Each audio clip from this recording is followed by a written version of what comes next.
I got all your forecast details, talking more about yesterday's tornadoes as well. That's your forecast first.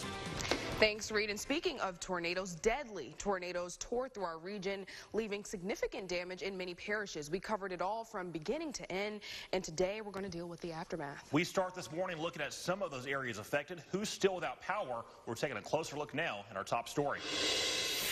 Now we're going to start with Union Parish, where nearly 400 people are waking up with no power. And in Concordia, 96 households are also waking up with no power after yesterday's tornadoes. Tensas Parish close behind with 92 people out of power, and LaSalle with 87 outages. Wrapping up our quick look across our region, in Lincoln Parish, 71 people are still without power this morning. And 2 people have lost their lives, a student at Grambling State University and her son, a Ruston High School freshman. Governor John Bel Edwards has declared a state of emergency for both Lincoln and Union parishes. Ruston was placed under a curfew from 10 last night to 6 this morning. That curfew will be in place until further notice. Union Parish schools, Ruston City Schools, Louisiana Tech, and the Ruston campus of Delta Community College are all closed today. Outlying schools Simsboro, Dubach, and Shudron will be open. The Lincoln Parish School Board office will also be open. Now, those victims in Ruston are 35-year-old Kendra Butler and 14-year-old her son Remington. They were killed when a tree fell on their home. She attended Grambling State. President Rick Gallo issued a statement after learning of her death, stating in part, "While it's difficult to find a reason for events like these, we do have faith that the strong love and concern that connects us will once again carry us through as we assist in recovery." He also encourages Grambling students to look out for one another. That's right. And after the dust has settled, the focus aside from cleanup became helping those who didn't have shelter. NBC 10's Adam McAllister reports that even if you lost everything, there are places willing and ready to help. A deadly tornado ripped through Ruston in the early morning hours, leaving behind a path of destruction. The storm uprooted trees and battered businesses and homes, leaving parts of the city unrecognizable. There's a lot of cleanup that will follow the chaos, but safety and shelter are a main priority. Quickly, the boots on the ground here in this community, as it always is. Phone calls were made. We opened the shelter and had people in place immediately to serve our community. Glenview Elementary serving as a shelter for those who were displaced by the devastating storm. Governor John Bel Edwards briefing the community on just how serious the storm was. It was an EF3 tornado that came through here in Ruston.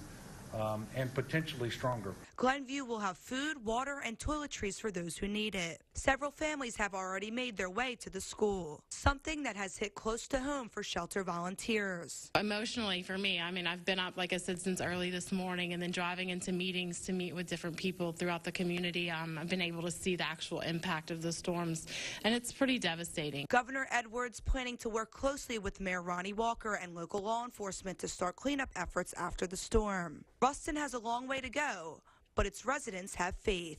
Ruston has had a hard day, but Ruston is a great place, and Ruston will overcome that. Reporting in Ruston, Anna McAllister, NBC 10, your local news leader. All right, thank you, Anna. Stiegel says the shelter will stay open as long as the Ruston community needs it. I was just amazed because I didn't realize it was going to be this bad. Surveyors believe that the tornado that hit Ruston was an EF3. The damage started near South Maple Street, worked its way through Louisiana Tech and downtown, hitting a number of businesses as it crossed I-20. Until you in the tornado, you always think that it's going to be a very quick, very long, and very scary. But in fact, it comes by quickly, but the destruction is like that. For many, repairs will take months. Several will have to rebuild completely. Help can be only 3 digits away. The United Way of Northeast Louisiana is here to help Ruston and surrounding communities after this yesterday morning's devastating tornado. Call 211 or text your zip code to 898-211 for the most up-to-date information about resources available. Over at Louisiana Tech, the damages are so severe, classes will be closed today. The athletic complex and dorms have suffered major damage. No students were hurt seriously, but several have scratches from flying glass. President Dr. Les Guy says among those offering help, former Bulldog favorite son and NBA legend Carl the Mailman Malone. Tech has not given a timetable for clearing the debris.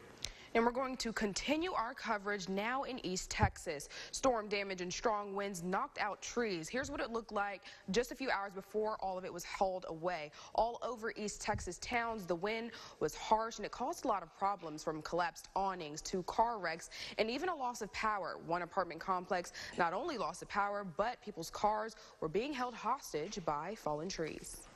We haven't had this intensity of damage before.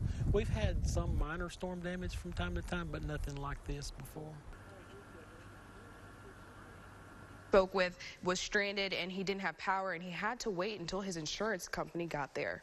And many of you stayed ahead of the storms thanks to our KTVE KARD weather app. Download it now. You can set locations to make sure you are warned about dangerous weather headed your way no matter where you go. It's also the only app where you can see our NBC 10 storm tracker Doppler on your phone.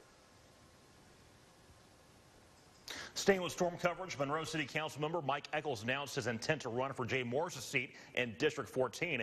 Eccles, who currently serves as the Director of Business Development for Affinity Group and Advantage Health Plan, gave a speech yesterday. But following his announcement, his thoughts immediately shifted to those affected by the storms in Ruston. I think we as citizens here need to go back and pay it forward. Those folks have taken on a terrible storm and terrible damage, loss of life. So we're going to step up, give them some money, give them some resources, and give them some muscle to start their cleanup. Now, we are running out of tickets for the St. Jude Dream Home. Barely, I think 1,300 tickets are left now. They sold quite a bit yesterday. Yeah, they sold. They definitely did. And if you get your ticket by Friday, April 26th, you can get a bonus prize, a 2019 Kia Optima, courtesy of Sparks Nissan Kia and the Dream Day Foundation. Tickets are only $100 each. Braco Construction is building this year's home in Monroe's Egret Landing, and you can visit it during the open house this weekend. It's valued at $450,000.